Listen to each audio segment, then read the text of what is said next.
Hello everyone, just wanted to make this quick video about a funny story that happened to me where I looked in the eyes to the Dunning-Kruger Effect. We talked about it a lot in the past. You remember the Dunning-Kruger Effect, where people who don't know much about a certain subject because they took a workshop or they read a book about it, they think now they are experts and they come with the attitude of experts, and not only that, they feel experts. Also, for people who are not professionals, it's difficult to detect and to see the difference between a real expert, someone who knows what he's talking about, and somebody who's just confident, that projects confidence and projects that he knows or she knows, but they actually don't know much about it.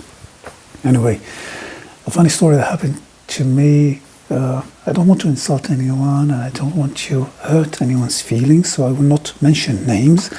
But this story is very important because it exposes what happens to people when they see the truth with their own eyes, when they wake up from the bubble that they believed. Anyway, so someone in a specific context came to me and she said she wanted to improvise with me, music. And she saw my music improvisations online and the music track that I improvised for my 23 minutes documentary that I made. It's on my website. Anyway, so she showed me that how she plays guitar, and I told her, you can't improvise. You don't have the skill. She got hurt immediately. This is, I think, one of the problems here that I face in Berlin, where people don't know that they don't know, and they get hurt, they get insulted, because they've been taught, many people have been taught that they're already genius and ready and they know it all. And when you do not validate all that, the bubble, when it explodes, it hurts them. Anyway, so I told her that she can't play. She got, yes, I can. Yes, I can. Everyone says that I can. Everyone says that I'm a professional singer. She says that she's a professional singer. She was singing in certain places, and I told her it's not about singing. Music improvisation, you need to know a lot of things in order to start improvising with the guitar.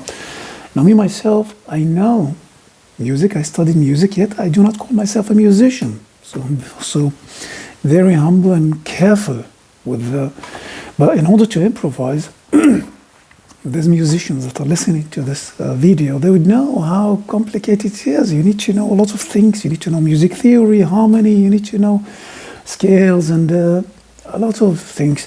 Because music improvisation and improvisation in general, you need to be aware of the rules in order to navigate, in order to feel free, in order to improvise.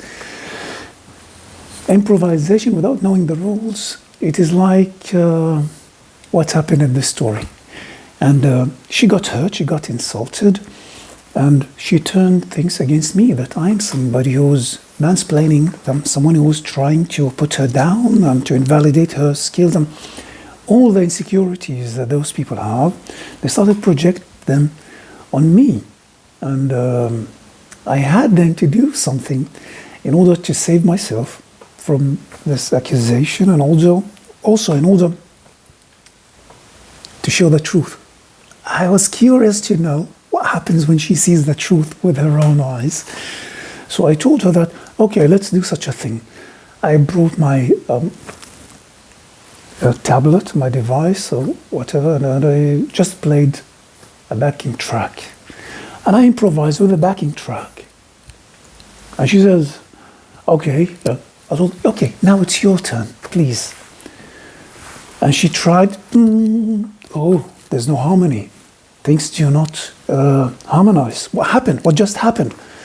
Now, the attitude of many people is looking for a scapegoat, someone to blame for the mistake that happened, for the lack of harmony. But now she cannot blame me, because I could play with the backing track.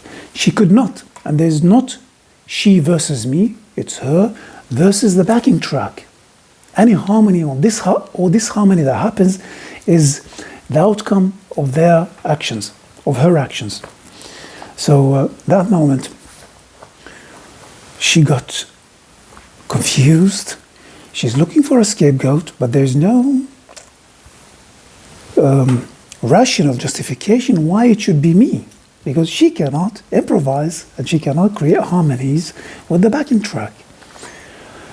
That was just to see the eyes, how they are shocked, how she cannot believe that she fell into that illusion.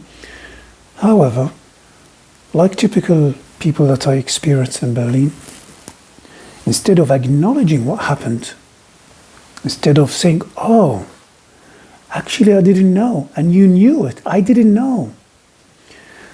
Okay, then teach me. Let's go, let's move on. Now I acknowledge my position, I acknowledge my place. How can we go on from here?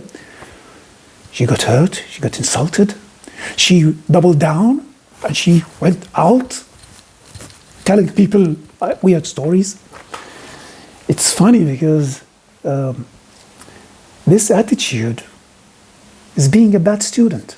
It's okay. You see me, we sit in the same room, we look both human beings, but we're not both the same. We don't have the same knowledge, we don't have the same backgrounds. You cannot compare yourself and build an ego on it, and pride. And here's the thing, the moment she started like playing guitar, she played chords. And immediately, someone who knows can immediately detect someone who doesn't know and doesn't know that he doesn't know. Or she doesn't know and she doesn't know that she doesn't know. So it doesn't need a lot of time to say, oh, you're not an expert, you don't know how to play, you're not a professional. A professional can immediately detect a non-professional, immediately, within seconds. You cannot expect that from non-professionals or people that don't know. And that's why when she tells me, yeah, but everybody tells me that I know. Everyone tells me that I'm a good musician. Everyone tells you because they hear chords. And to put a couple of chords on each other that you learned from somewhere, from the same scale, you would not go wrong. Things would not go wrong. But if you're asking to improvise, there is a whole different story here. So this is just a story about how I met the Dunning-Kruger effect in the eyes. And though I was winning the argument with evidence, yet the other person never acknowledged it. She got hurt. Her pride got hurt. Anyway, it just was a nice story that I wanted to share with you. Thank you for being with me. I'm Shredy Jabarin. Ciao.